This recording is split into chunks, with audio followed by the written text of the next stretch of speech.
تو آج بھی ہم نماز کی جو امپورٹنس ہے اسی کے بارے میں جانیں گے۔ اس کے پہلے کے جو 2 لیکچر ہوئے تو وہ بھی نماز کے بارے میں ہی تھے، نماز کی امپورٹنس۔ تو سمجھ لیجئے یہ پارٹ 3 ہے۔ بچوں کی نماز کا حکم، جنت میں گھر، گناہ معاف ہونا اور بھی بہت سی چیزیں انشاءاللہ ہم یہ لیکچر میں سیکھیں گے۔ پہلی چیز، 7 سال کی عمر کا حکم کیا ہے؟ نبی صلی اللہ علیہ وسلم نے فرمایا، اپنے بچوں کو 7 سال کی عمر میں نماز کا حکم دو اور 10 سال کی عمر میں نماز نہ پڑھنے پر انہیں مارو اور اس عمر میں ان کے سونے کا بستر الگ کر دو۔ ٹھیک ہے، اب اس کی وضاحت جو ہے وہ ہم آگے پڑھتے ہیں۔ والدین یعنی جو پیرنٹس تھے، تو پیرنٹس کی ذمہ داری ہے کہ جب بچہ 7 سال کا ہو جائے تو اس کی نماز کی حفاظت کرے اور 10 سال کی عمر میں نماز نہ پڑھنے پر پٹائی بھی کرے، تاکہ بالغ ہونے سے پہلے پہلے نماز کا پابند ہو جائے اور بالغ ہونے کے بعد اس کی ایک نماز بھی نہ چھوٹے۔ کیونکہ ایک نماز جان بوجھ کر چھوڑنے پر حدیث میں بہت سخت وارد ہوئی ہے، یعنی بہت سخت حدیث ہے اس کو لے کر، اور بلکہ کچھ علماء کی رائے تو ہے کہ اسلام سے وہ نکل جاتا ہے جو جان بوجھ کر ایک بھی وقت کی نماز چھوڑتا ہے۔ اب ہم دیکھیں کہ ہم تو جو 7 سال کی عمر ہوتی ہے ہم بچے پہ دھیان ہی نہیں دیتے، جن کے گھر میں بچے ہو گئے ہم بس انہیں کھیلنے دیتے، سارا دن کھیلنا یا پھر اسکول کی پڑھائی کرنی، ٹیوشن کا ہوم ورک کرنا، بس ہم دنیا کے کام میں ہی ان کو لگائے رہنے دیتے۔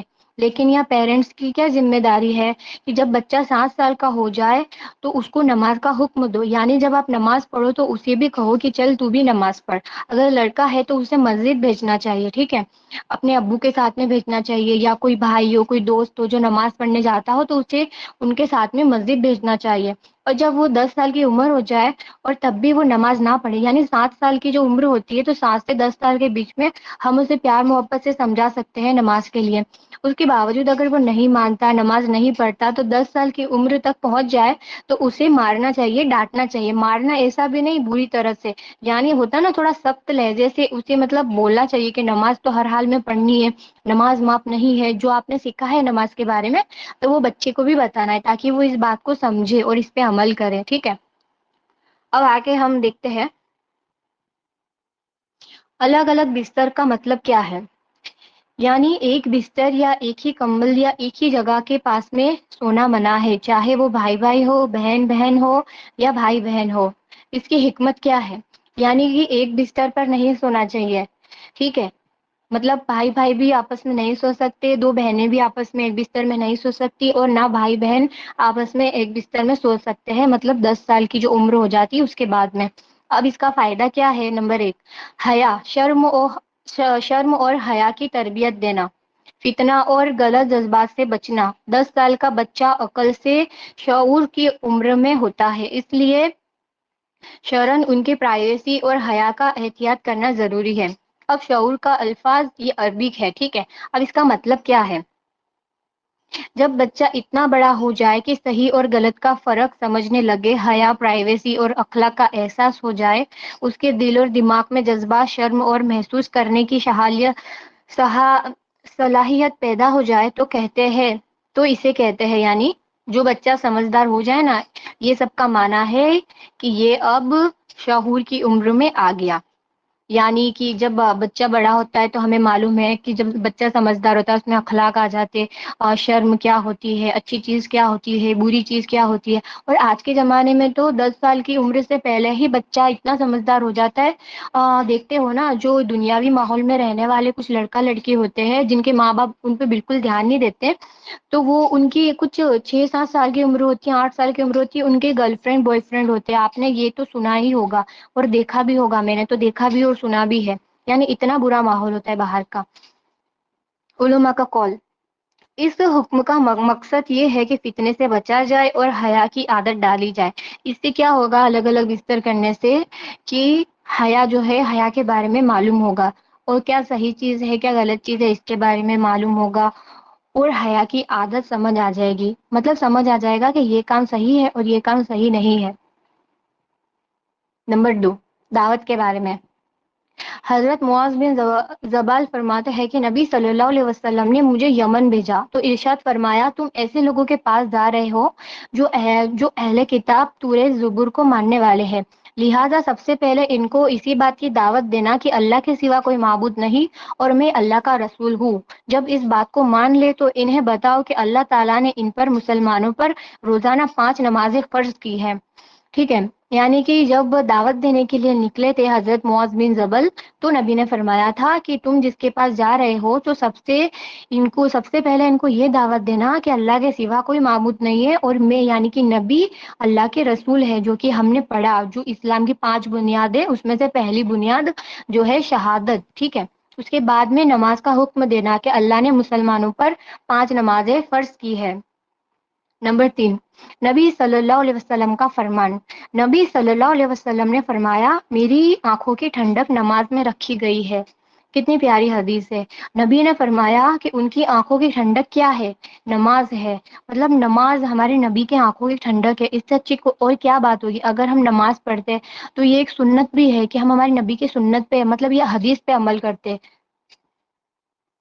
نمبر 4، فرشتے دعا کرتے ہیں۔ کب دعا کرتے ہیں؟ نبی صلی اللہ علیہ وسلم نے فرمایا جب تک تم اپنے مصلی پر ہو اس وقت تک فرشتے رحمت کی دعائیں کرتے رہتے ہیں جب تک کہ وہ نمازی باوضو نہ ہو جائے،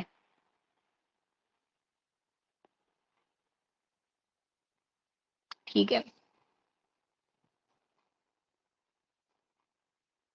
نمبر 5، گناہ معاف ہونا۔ نبی صلی اللہ علیہ وسلم نے فرمایا کہ جو نمازوں کی حفاظت کرے تو پانچوں نمازیں اور جمعے کے بعد دوسرا جمعہ پڑھنا گناہوں کا کفارہ بن جاتا ہے۔ شرط یہ ہے کہ کبیرہ گناہوں کا ارتکاب نہ کرے، یعنی کہ کبیرہ گناہ نہ کرے۔ یعنی کہ جیسے کہ میں نے بتایا تھا کہ ہم اگر ایک نماز ابھی پڑھتے ہیں پھر اس کے بعد جو بعد والی نماز پڑھیں گے تو وہ نماز پڑھنے سے اللہ ہمارے پچھلے سارے گناہ معاف کر دے گا، لیکن کون سے گناہ؟ صغیرہ گناہ معاف کرے گا۔ کبیرہ گناہوں کی معافی تب تک نہیں ملے گی جب تک ہم اپنے منہ سے اس گناہوں کی توبہ نہ کر لے، اللہ سے رو رو کے گڑ گڑا کے اس گناہ کے لیے معافی نہ مانگ لے، کیونکہ کبیرہ گناہ جو ہوتا ہے وہ بہت ہی بڑا گناہ ہوتا ہے۔ اب جو ہم نے وہ پڑھا پیچھے کہ فرشتے دعا کرتے ہیں تو یہ اس کے بارے میں۔ مصلی پر رہنا عبادت ہے۔ جب بندہ نماز کے بعد اٹھ کر چلا نہیں جاتا بلکہ اسی جگہ بیٹھا رہتا ہے تسبیح دعا یا سکون سے تو وہ عبادت کی حالت میں ہوتا ہے۔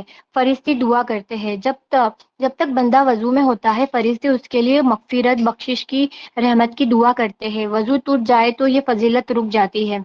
تو یہ حدیث سے کیا سیکھنے کو ملا؟ جو 4 نمبر کی جو حدیث تھی فرشتے دعا کرتے ہیں تو اس کے بارے میں یہ لکھا ہوا ہے کہ یہ حدیث سے کیا سیکھنے کو ملا؟ نماز کے بعد مصلی پر بیٹھنا فضیلت والا عمل ہے، وضو کی حالت برکت کا سبب بنتی ہے۔ فرشتے ایسے شخص کے لیے دعا کرتے ہیں، کیا ہی بڑی بات ہے۔ مطلب کہ فرشتے دعا کرتے ہیں ان کے لیے جو مصلی پر بیٹھے رہتے ہیں، باوضو بیٹھے رہتے ہیں، فرشتے ان کے لیے دعا کرتے ہیں۔ یہ وقت ذکر دعا استغفار سکون کے لیے بہترین ہے۔ یعنی کہ ہوتا ہے نا ہم جو نماز کے بعد میں تسبیح وغیرہ پڑھتے دعا وغیرہ مانگتے تو جب جتنی دیر ہم مصلی پر بیٹھے رہتے ہیں اپنی جگہ پر بیٹھے رہتے ہیں تو فرشتے ہمارے لیے دعا کرتے ہیں۔ نمبر 6، فجر کی 2 سنت۔ نبی صلی اللہ علیہ وسلم نے فرمایا فجر کی رکعت سنت دنیا و ما فیہا، یعنی کہ دنیا میں جو کچھ بھی ہے سب سے بہتر ہے۔ جو فجر کی پہلے جو 2 سنت آتی ہے اس کی بہت فضیلت ہے کہ دنیا میں جو کچھ بھی ہے سب سے بہتر ہے 2 رکعت فجر کی نماز۔ تو آپ سوچ لیجئے اگر ہم فجر کی نماز پڑھتے ہیں جو 2 رکعت سنت ہے تو ہمیں اس حدیث کا کتنا فائدہ ہوگا کہ ہم نے اس چیز پہ عمل کیا کہ دنیا میں جو کچھ بھی ہے اس سب سے بہتر وہ چیز ہے جو میں نے نماز پڑھی، یعنی میری 2 رکعت نماز اس دنیا میں جو کچھ بھی ہے ان سب سے بہتر ہے۔ یہ سمجھنے والی بات ہے۔ نمبر 7، جنت میں گھر۔ حبیبہ نبی صلی اللہ علیہ وسلم کی بیوی نے روایت کی کہ رسول اللہ صلی اللہ علیہ وسلم نے فرمایا جو شخص ایک دن اور رات میں 12 رکعت نماز پڑھتا ہے اس کے لیے جنت میں ایک گھر بنایا جاتا ہے۔ اور انہوں نے کہا جب سے میں نے یہ رسول اللہ صلی اللہ علیہ وسلم سے سنا ہے میں نے کبھی ان رکعتوں کو چھوڑا نہیں۔ یہ 12 رکعتیں سنت موقدہ کے بارے میں ذکر کیا جا رہا ہے، ٹھیک ہے۔ اور اس کے بارے میں ابھی ہم آگے پڑھتے ہیں، یہ رکعتوں کے بارے میں آپ کو تفصیل سے بتاؤں گی انشاءاللہ۔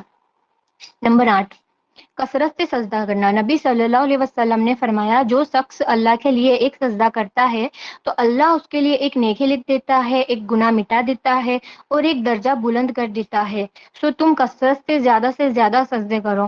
دیکھو اب ایک سجدہ کرنے پر اللہ کیا کرتا ہے کہ ایک نیکی لکھ دیتا ہے، ایک گناہ مٹا دیتا ہے۔ اب سوچئے ہم دن بھر میں جتنے سجدے کریں گے، ہم ایک ہی رکعت کے اندر تو ہم جھکتے ہیں تو ہم 4 سجدے کر لیتے نا، ایک رکعت جب پڑھتے تو پہلے سجدہ کرتے ہیں گے، پھر دوسرا سجدہ کرتے، تو دو رکعت میں ہم 4 سجدے کر لیں۔ تو اسی طرح اگر ہم پانچوں وقت کی نماز میں اس طرح سے جو بار بار سجدے کریں گے تو ہمارے لیے اللہ ایک نیکی لکھ دے گا، ہمارے ایک گناہ مٹا دے گا۔ تو سوچئے کہ دن میں ہمارے کتنے ہی گناہ معاف ہو جائے گے، اور پلس ہمارے درجات اللہ بلند فرمائے گا۔ تو اسی لیے ہمیں زیادہ سے زیادہ سجدے کرنے چاہیے، یعنی کہ نماز پابندی سے پڑھنی چاہیے۔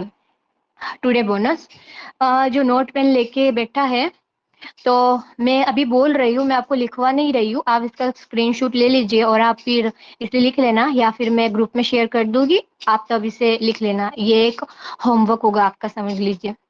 جو حدیث میں ذکر ہے 12 رکعت سنت موقدہ نماز پڑھنے کا، جس کو پڑھنے سے اس کے لیے اللہ جنت میں ایک گھر بناتا ہے، وہ 12 رکعت کون سی ہے؟ علماء دین کے حساب سے اب وہ کون سی 12 رکعت نماز ہے؟ آپ بہت ہی دھیان سے سنیے گا، ٹھیک ہے؟ فجر میں پہلے کی 2 رکعت سنت، فجر میں جو فرض کے پہلے پڑھتے ہیں نا، جس کی فضیلت بتائی گئی ہے کہ دنیا میں جو کچھ بھی ہے وہ ان سب سے بہتر فجر کی 2 رکعت سنت ہے، تو یہ وہ 2 سنت کے بارے میں کہا ہے۔ ظہر میں پہلے کی 4 سنت اور فرض بعد کی 2 سنت۔ ظہر کے اندر پہلے جو 4 سنت پڑھتے ہیں نا، وہ 4 سنت، اس کے بعد میں 4 فرض کے بعد میں جو 2 سنت آتی ہے نا، وہ والی 2 سنت، اس کے بعد عصر میں نہیں آئے گی، عصر میں سنت موقدہ نہیں ہے۔ پھر مغرب میں 3 فرض کے بعد میں جو 2 سنت پڑھتے ہیں نا، وہ سنت موقدہ ہے۔ پھر عشاء کی باری آئے گی، عشاء میں 4 فرض کے بعد میں جو 2 سنت پڑھتے ہیں نا، وہ سنت موقدہ ہے۔ آگے کی 4 جو ہے وہ سنت غیر موقدہ ہے۔ ہمیں کون سی پڑھنی ہے؟ سنت 4 فرض کے بعد میں جو 2 آئے گی وہ والی، وہ 4 آگے کی پڑھنی ہے، جو غیر موقدہ ایسا نہیں ہے، لیکن جو سنتوں کا بتایا گیا ہے نا، جو رکعتوں کا جو پڑھنے سے اللہ ہمارے لیے جنت میں گھر بنائے گا، تو وہ یہ 12 رکعتیں ہیں۔ یہ سب ٹوٹل ملا کر ہوگی پورے دن کی 12 رکعتیں، 12 سنتیں۔ یہ 12 رکعت سنت موقدہ ہے، جنہیں رسول اللہ صلی اللہ علیہ وسلم نے پابندی سے ادا کیا، اور چھوڑنے پر مطلب کی تنبیہ، وارننگ بھی فرمائی، یعنی کہ نبی صلی اللہ علیہ وسلم نے یہ 12 رکعت ہر دن پڑھی ہے اور پابندی سے پڑھی ہے، اور جو انہیں چھوڑتا تو انہیں وارننگ دی ہے، یعنی کہ یہ کہ اس کی بہت فضیلت ہے، تو اسے لازمی پڑھنی چاہیے۔ اب دیکھیے، اگر ہم دن میں یہ 12 رکعتوں پر عمل کرتے ہیں تو روز اللہ ہمارے لیے ایک گھر بنائے گا نا جنت میں۔ جیسے آج اگر میں نے یہ 5 وقت میں 12 رکعت پڑھ لی، تو اللہ تعالیٰ میرے لیے جنت میں ایک گھر بنائے گا۔ اگلے دن بھی میں نے اس پہ عمل کیا تو اللہ تعالیٰ میرے لیے ایک اور گھر بنائے گا۔ اب وہ ہم پر، اگر ہم نماز کے پابند بن جاتے ہیں تو اللہ تعالیٰ ہمارے لیے روز جنت میں ایک گھر بنائے گا، اور جب تک ہماری موت نہ آ جاتی ہم اس پر عمل کریں گے تو سوچئے اللہ تعالیٰ ہمارے لیے جنت میں کتنے گھر بنا دے گا۔ رسول اللہ صلی اللہ علیہ وسلم ہر دن سنت موقدہ پڑھتے تھے، ان کی پابندی کا ثبوت صحیح حدیثوں میں ہے۔ یہ جو میں نے آپ کو حدیث بتائی ہے تو یہ صحیح حدیث سے ثابت ہے۔ آپ صلی اللہ علیہ وسلم نے انہیں چھوڑنا پسند نہیں کیا، اس لیے یہ روزانہ پڑھی جانے والی کنفرم سنت ہے۔ جیسے کہ میں نے آپ کو بتایا کہ نبی صلی اللہ علیہ وسلم پابندی سے ان نمازوں کو پڑھا کرتے تھے، اور جو چھوڑتا تھا تو انہیں وارننگ بھی دیتے تھے، یعنی یہ نماز ہے جو سنت موقدہ ہے، نہیں چھوڑنی چاہیے۔ کوئی بھی چھوٹے سے عذر کی وجہ سے، بہت بڑا عذر ہے یا مہینے میں ایک آدھ بار چھوٹ گئی تو الگ مسئلہ ہے، لیکن روز اس پر عمل کرنا ہے۔ اور اس پر عمل ہم کب کریں گے؟ جب ہم 5 وقت کی نماز پابندی سے پڑھیں گے، کیونکہ فجر کی ہی پہلی 2 رکعت سنت موقدہ آ جاتی ہے۔ اگر ہم فجر میں ہی نہیں اٹھیں گے تو ہم پورے دن میں 12 رکعت کہاں سے پوری کر پائیں گے؟ مان لو اگر میں نے فجر چھوڑ دی اور میں نے 4 وقت کی نماز پڑھی، اس میں جو بھی سنت موقدہ ہے وہ میں نے سب پڑھ لی، لیکن اگر میں نے فجر کی ہی 2 رکعت نہیں پڑھی، میں فجر میں نہیں اٹھی، تو اللہ میرے لیے جنت میں کہاں سے گھر بنائے گا؟ تو اسی وجہ سے فجر پڑھنا بھی ضروری ہے۔ تو فجر پڑھیں گے، پھر اسٹیپ بائی اسٹیپ آگے بڑھیں گے، ظہر پڑھیں گے، مغرب میں سنت موقدہ پڑھیں گے۔ جب سنت موقدہ آتی ہے تب ہم اگر یہ نماز کو پڑھیں گے، تبھی اللہ تعالیٰ ہمارے لیے جنت میں ایک گھر بنائے گا۔ ہاں یہ مشکل ہے، میں جانتی ہوں، جو ابھی پابند نہیں ہے، لیکن یہ حدیث کو سمجھانے کا، بتانے کا مقصد کیا ہے کہ آپ لوگ اس حدیث کی امپورٹنس کو سمجھے اور اپنے دل میں نماز کے لیے محبت پیدا کرے، اللہ کے لیے محبت پیدا کرے، نبی کے لیے محبت پیدا کرے کہ ہمارے نبی نے اس پر لازمی عمل کیا ہے، تو ہمیں بھی اس پر عمل کرنا چاہیے۔ جو بھی میں نے بات بتائی ہے سمجھ نہ آئے تو ریکارڈنگ کو پھر سے سن لیجئے، ٹھیک ہے؟ اور جو بات نوٹ کرنی ہے اسے نوٹ بھی کر لیجئے، انشاءاللہ آپ کو اچھے سے سمجھ آئے گا، ٹھیک ہے؟ تو یہ تھا آج ہمارا بہت ہی اہم والا لیکچر جو ہم سب کے لیے جاننا بہت ہی زیادہ ضروری تھا۔